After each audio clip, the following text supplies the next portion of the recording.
John Kerry, whose new book and his own life about his own life in public services, Every Day is Extra. This isn't a powerful book. And you know, the great thing about your book, Secretary, or all those things, is all the history of your political career and the power of it and the substance of it.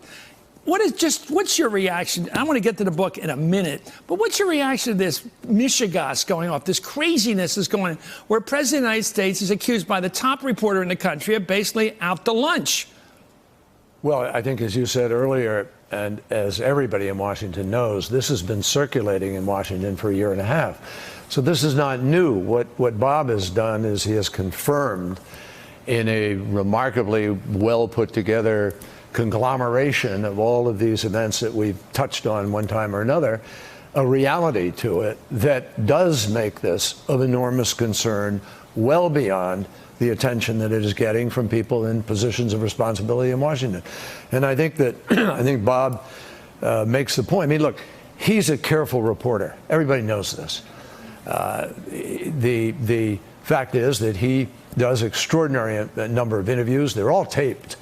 They're all taped.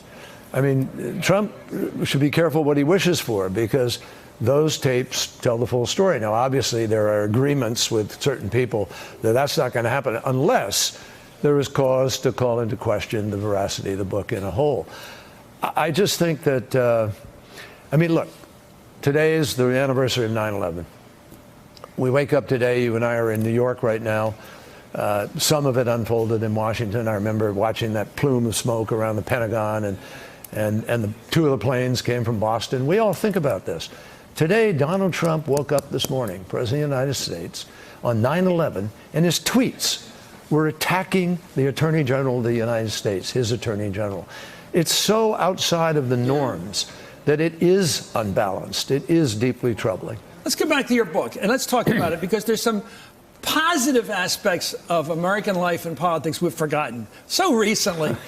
I mean, not too many years ago, you actually wanted to put together a bipartisan ticket. It was going to be you and John McCain, the two guys who came out of Vietnam in different perspectives, bringing the country together. It was like a national healing process you were proposing. Talk about that a bit, the fact that you were willing to stick your neck out and do that. Well, I wanted to have the conversation with John, and he wanted to have the conversation with me. In fact, some of his people had reached out to us about it. I was intrigued by the idea. I mean, I thought exactly what you just said, the idea of showing people we could do something in a nonpartisan way, bring people together, and try to unite the country around the major items of the agenda of our nation. Because we're falling behind, Chris, we're a great country, don't get me wrong. I believe in America. But I believe in the America that I describe in the book, where we work together.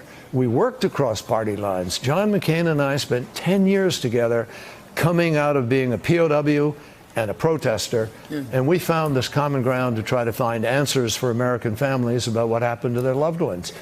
I just think that it's not that the Senate rules have changed. It's that the people have changed. The attitude has changed. And the absence of leadership that wants to look beyond the next election and start thinking about the next generation and the next decade for our country, that's the key.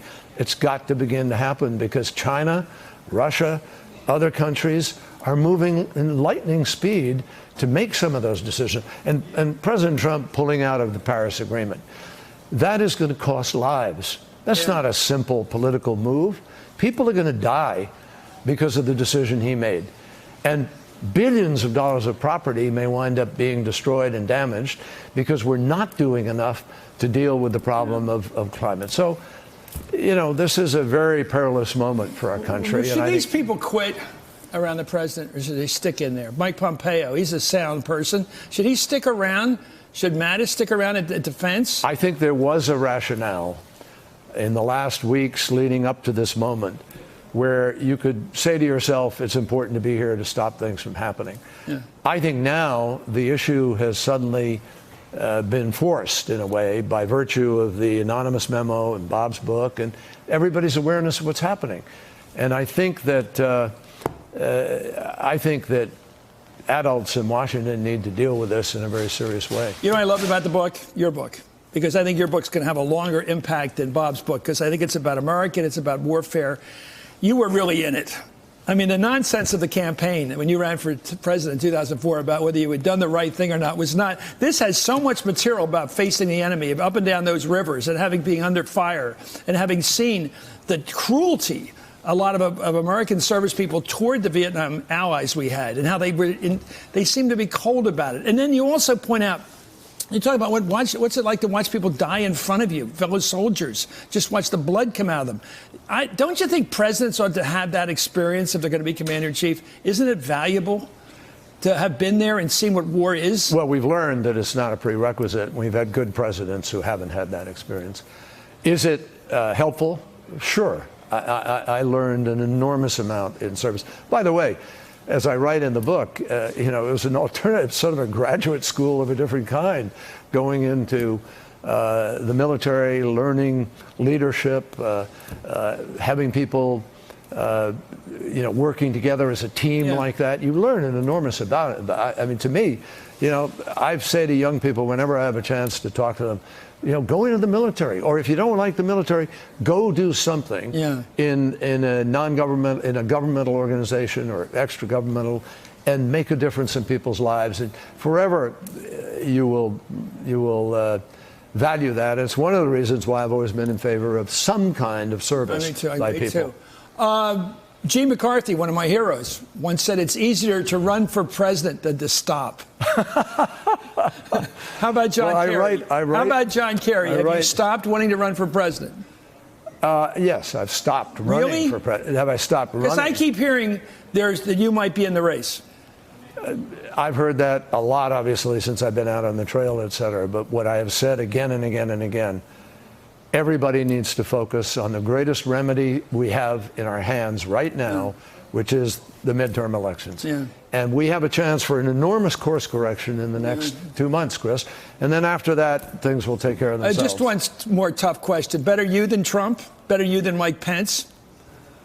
Better you running the country? You're really pushing this president. I just wonder how you can handle yourself and say, not better you than Trump. Well, there are going to be, obviously, a lot of people running, Chris. I don't think we're going to be wanting for candidates for president. No, there'll be 30 or 40 of them. I just wonder if we're going to have this guy running.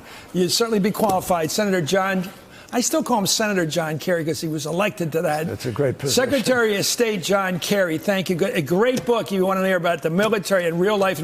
And the best part of the book is also the politics. How this guy fought his way through Massachusetts politics, which is not fun. Hey there, I'm Chris Hayes from MSNBC. Thanks for watching MSNBC on YouTube. If you want to keep up to date with the videos we're putting out, you can click subscribe just below me, or click over on this list to see lots of other great videos.